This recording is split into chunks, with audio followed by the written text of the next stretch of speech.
Dr. Jennifer Walsh carefully examined the touching family photograph in the archives of the Massachusetts Medical History Museum. The 1903 image depicted what appeared to be a beautiful moment of sibling affection.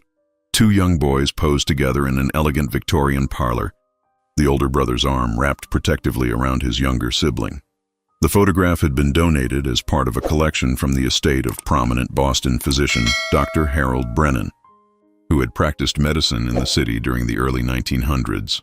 The image was labeled simply, "The Mitchell Brothers, Thomas age 12, Samuel age 8, Boston 1903. Thomas, the elder boy, was dressed in a fine dark suit with a white collar and black tie, his hair neatly combed and parted in the fashion of well-bred young gentlemen. His expression was serious but gentle as he held his younger brother close, displaying the protective instinct expected of responsible older siblings. Samuel, dressed in a matching smaller version of his brother's formal attire, leaned naturally into his brother's embrace. His round face showed the soft features of childhood, and his positioning suggested complete trust and comfort in Thomas's protective presence. The setting reinforced the family's social standing. Ornate furniture, heavy curtains, and decorative objects visible in the background spoke of considerable wealth. The formal composition and professional lighting indicated this had been an important family portrait, likely commissioned to commemorate a special occasion or milestone. Dr. Walsh, whose specialty involved studying Victorian-era medical practices and family life, was initially drawn to the photograph as an excellent example of period family portraiture. However, something about the boy's expressions and positioning began to trouble her as she examined the image more closely. Despite the apparent warmth of the brotherly embrace, there was an unusual stillness to both children that seemed inconsistent with the typical restlessness of young boys during lengthy photography sessions. In her laboratory at Harvard Medical School, Dr. Walsh subjected the Mitchell brothers' photograph to comprehensive digital analysis. Her research into 19th century medical history often required sophisticated examination techniques to uncover details that revealed information about health conditions, medical treatments, and family circumstances that contemporary observers might have missed. The high-resolution scan immediately revealed troubling aspects of the photograph that fundamentally changed Dr. Walsh's understanding of what she was examining. What she had initially interpreted as a charming family portrait now showed unmistakable signs of something far more somber and disturbing. Under digital enhancement, both boys' facial features displayed characteristics that were inconsistent with living subjects. Their skin showed an unnatural pallor that went beyond the typical pale complexions fashionable in Victorian photography. More significantly, their eyes lacked the natural moisture and slight movement that would be present even in formally posed living subjects. When Dr. Walsh adjusted the image contrast and brightness levels, she discovered evidence of cosmetic application around both boys' faces. Subtle but detectable traces of powder and rouge had been used to create the appearance of healthy coloring, while careful positioning of their clothing concealed what appeared to be physical supports, keeping them upright. Most revealing was the analysis of their hand positioning. Thomas's embrace of Samuel was too rigid and precisely arranged to be natural, suggesting external manipulation rather than spontaneous affection. Samuel's hands, barely visible in the original image, showed the distinctive positioning typical of rigor mortis when examined under enhanced magnification. Dr. Walsh realized she was looking at a post-mortem photograph, a common Victorian practice where deceased family members, particularly children, were photographed to create lasting memorials. The tender embrace between the brothers had been carefully staged by a photographer specializing in memorial portraits, designed to provide grieving parents with an image of their children appearing peacefully at rest. Together, the discovery transformed her understanding of the image from a celebration of sibling love to documentation of family tragedy. Dr. Walsh's research into Boston medical records from 1903 revealed the tragic circumstances that had led to the Mitchell brothers' deaths. Through hospital archives, physician reports, and public health documents, she uncovered evidence of a diphtheria epidemic that had devastated many Boston families during the harsh winter of 1902-1903. Diphtheria, a bacterial infection that primarily affected children, had been one of the leading causes of childhood mortality in early 20th century America. The disease attacked the respiratory system, creating thick membranes in the throat that could cause suffocation. while also producing toxins that damage the heart and nervous system. Dr. Walsh found the Mitchell family's medical records in the archives of Boston Children's Hospital, where both boys had been treated during their final illness. The records, maintained by Dr. Edmund Foster, documented the rapid progression of their disease and the helplessness of medical intervention available at the time. Patient Thomas Mitchell, age 12, admitted February 8, 1903, with advanced diphtheria symptoms, Dr. Foster had written. Membrane formation severe, breathing labored. Antitoxin administered, but patient's condition continues to deteriorate. Parents maintaining constant vigil. Samuel's admission had followed just 2 days later, as the highly contagious disease spread between the brothers despite their parents' desperate attempts at isolation. Patient Samuel Mitchell, age 8, presents with acute diphtheria onset, the records noted. Symptoms progressing rapidly despite all therapeutic measures. Family devastated by prospect of losing both children. The medical documentation revealed the agonizing timeline of the boys' deaths. Thomas had succumbed first on February 15, 1903, after a week-long battle with the disease.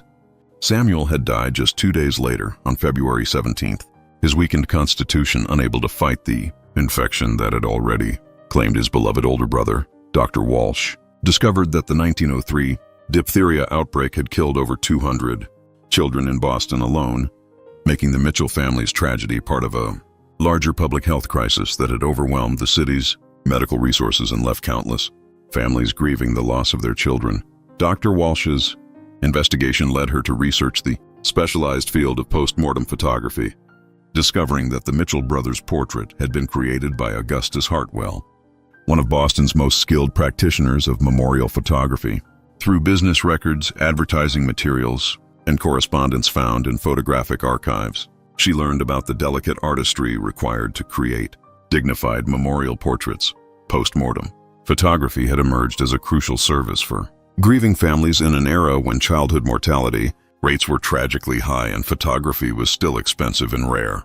For many families, a memorial photograph represented the only visual record they would ever have of a deceased child, making these images precious family heirlooms despite their somber purpose.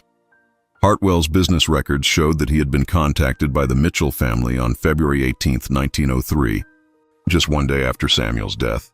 His notes indicated that the parents had specifically requested a portrait showing both boys together, wanting to preserve an image of the brotherly bond that had been such a defining characteristic of their relationship in life. Mrs. Mitchell insists that Thomas and Samuel appear together as they were in life, Hartwell had written in his commission notes. She believes Thomas would want to continue protecting his younger brother, even in death. Arrangement must convey peace and eternal companionship rather than the sorrow of loss. Dr. Walsh found Hartwell's detailed technical notes describing the complex process required to create the illusion of life in deceased subjects. The positioning required extensive use of hidden supports and stands to maintain natural postures, while careful application of cosmetics restored color and vitality to pallid features. The photographer's skill was evident in how successfully he had created the appearance of a living embrace between the brothers. Thomas's protective positioning around Samuel had been achieved through careful manipulation and support structures that were completely invisible in the final image. Hartwell's records showed that he had spent over 4 hours arranging and photographing the Mitchell boys, working with the family to create multiple poses before achieving the tender scene that would serve as their final memorial. Dr. Walsh's research into the Mitchell family's background revealed how the loss of both sons had devastated parents who had built their entire future around their children's promise and potential. Through personal correspondence, social records, and business documents, she uncovered the profound impact of the tragedy on a family that had once embodied the American dream of prosperity and success. James Mitchell had been a successful textile merchant whose business had thrived during Boston's industrial expansion. Mary Mitchell had been a prominent figure in local society, known for her charitable work and dedication to children's welfare causes. The couple had married in 1888 and had waited several years before being blessed with their 2 sons, making the boys especially precious to parents who had worried they might never have children. Family letters, preserved in the Massachusetts Historical Society, revealed how completely the Mitchells had devoted themselves to their son's education and future prospects. Thomas shows remarkable aptitude for mathematics and may pursue engineering studies at Harvard. James had written to his brother in 1902. Samuel displays artistic talents that we hope to nurture through private instruction. The correspondence also documented the family's growing concern as the diphtheria epidemic spread through Boston's neighborhoods. We have withdrawn the boys from school as a precautionary measure, Mary had written to her sister in early February 1903. The disease has claimed so many children that we dare not risk exposure, though the boys chafe at their confinement. Dr. Walsh found heartbreaking letters written by Mary Mitchell to relatives in the days following her son's deaths. The house feels impossibly empty without their voices and laughter, she had written. James speaks of selling the business and leaving Boston, as every corner of our home holds memories too painful to bear.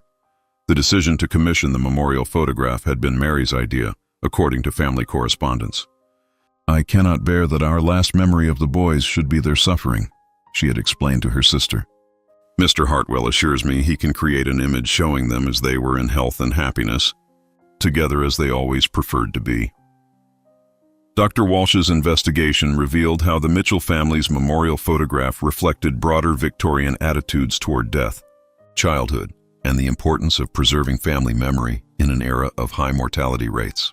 Through cultural research and social documentation, she discovered the complex customs that had made post-mortem photography both acceptable and necessary for grieving families. Victorian society had developed elaborate rituals around death and mourning that reflected both religious beliefs about eternal life and practical needs for emotional healing. Memorial photography had emerged as a crucial element of these customs, providing tangible connections to deceased loved ones that could offer comfort for decades after their deaths.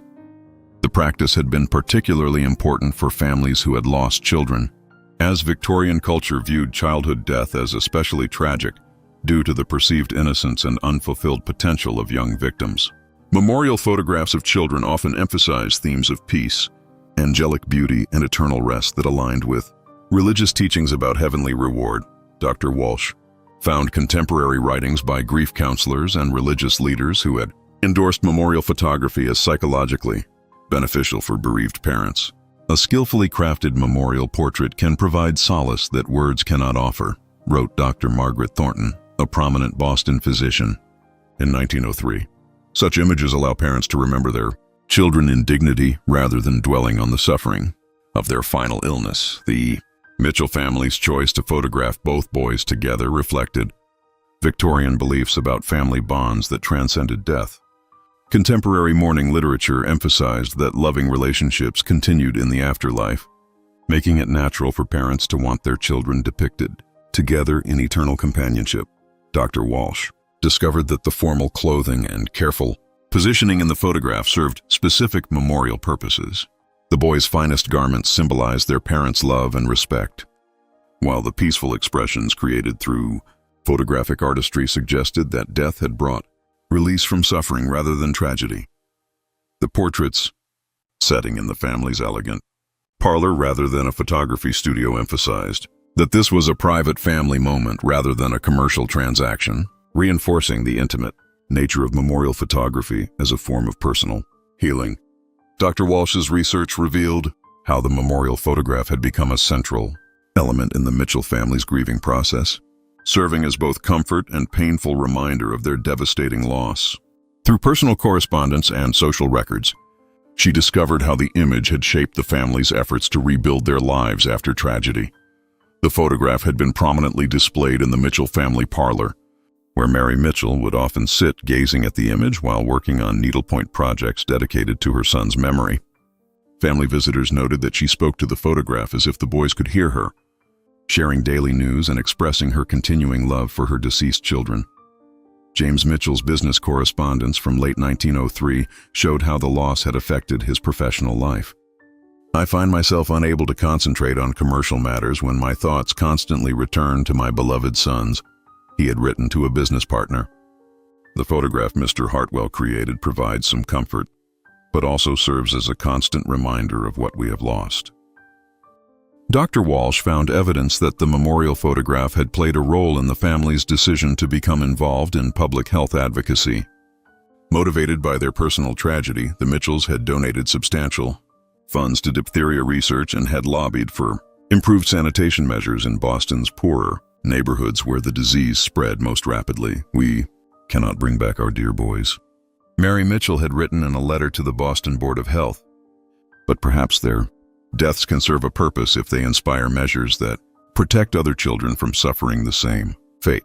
The family had also commissioned additional copies of the memorial photograph to send to relatives across the country, ensuring that extended family members could share in remembering Thomas and Samuel.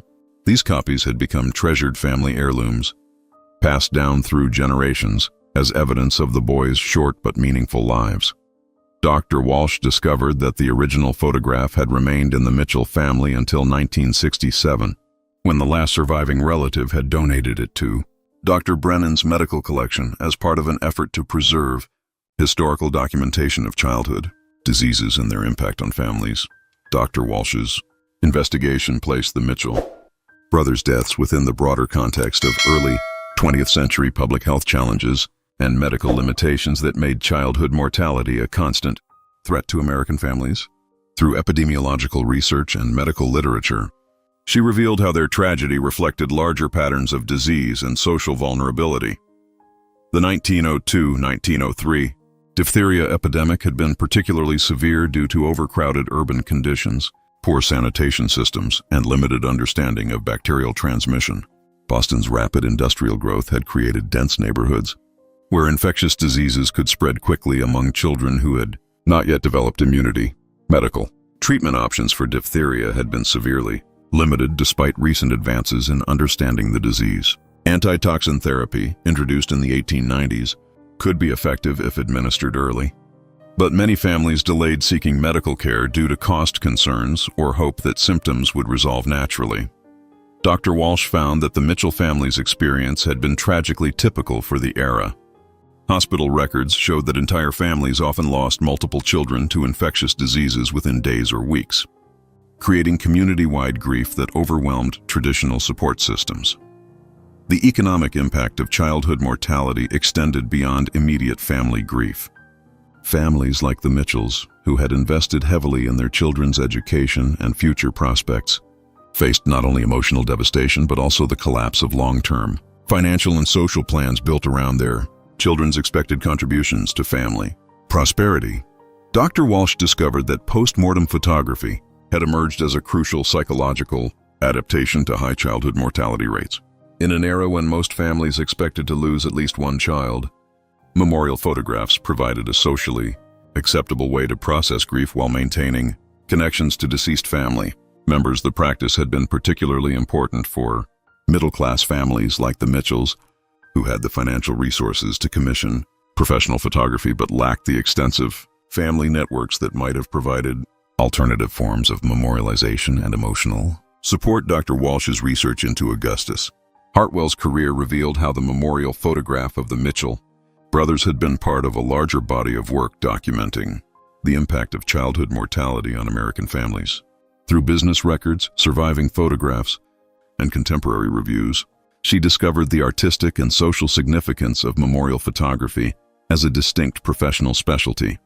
Hartwell had specialized in post-mortem photography for over 15 years, developing techniques that set him apart from general portrait photographers who occasionally undertook memorial work. His reputation for creating dignified, lifelike memorial images had made him the preferred choice for Boston's wealthy families during times of loss. His photographic archives, preserved in the Boston Public Library, contained over 300 memorial portraits spanning from 1888 to 1915. The collection provided a comprehensive record of childhood diseases, family tragedy, and changing attitudes toward death and remembrance during a crucial period in American social history. Dr. Walsh found that Hartwell had been particularly skilled at creating group memorial portraits like the Mitchell brothers' photograph. His technical notes described complex arrangements required to position multiple deceased subjects in natural-appearing interactions, demonstrating both artistic vision and practical engineering expertise. The photographer's business correspondence revealed his understanding of the psychological importance of his work. "I view my role as providing solace to grieving families through artistry that honors their loved one's memory He had written to a colleague in 1904, "Each portrait must capture not just physical appearance, but the essence of relationships that death cannot destroy." Hartwell's work had been recognized by contemporary photography critics as representing the highest standards of memorial artistry. His portraits had been featured in professional photography journals and had influenced other practitioners to develop more sophisticated approaches to postmortem imaging. Dr. Walsh discovered that Hartwell had retired from memorial photography in 1915, as advances in public health and medicine had begun to reduce childhood mortality rates. His final business records noted that demand for memorial portraits was declining, as fewer families experienced the devastating losses that had made his services essential. Dr. Walsh completed her investigation in 2024, having uncovered a deeply moving story of family love, devastating loss, and the Victorian era's unique approaches to processing grief through memorial artistry. Her research revealed how the Mitchell brothers' photograph represented both personal tragedy and broader social patterns that shaped American family life during the early 20th century. The evidence she assembled included the enhanced digital analysis revealing the post-mortem nature of the photograph, medical records documenting the boys' deaths from diphtheria, family correspondence showing their parents' grief and recovery process, and business records from their memorial photographer Augustus Hartwell. Her investigation had identified Thomas and Samuel Mitchell as victims of a larger public health crisis that claimed hundreds of children's lives in Boston during the winter of 1902-1903. Their deaths reflected the vulnerability of even wealthy, well-cared-for children to infectious diseases that modern medicine has largely conquered. Most importantly, Dr. Walsh's work had restored proper context and dignity to what initially appeared to be a simple family portrait. Understanding the photograph's true nature as a memorial image transformed it from curiosity to profound documentation of parental love that transcended death. The discovery had broader implications for understanding how historical families coped with mortality, rates that would be unimaginable today. The Mitchell family's commission of a memorial photograph reflected sophisticated emotional strategies for processing grief while maintaining connections to deceased loved ones.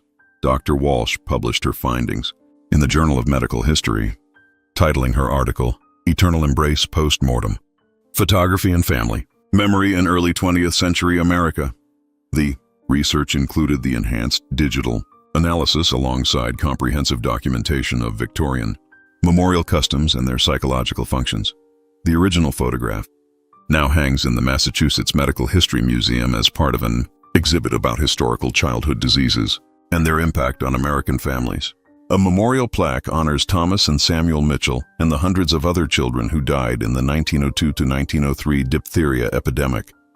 The brothers' final portrait, created through their parents' love and a photographer's artistry, continues to serve its intended purpose over a century later, preserving the memory of two young lives cut short and the enduring bonds of family affection that death cannot destroy.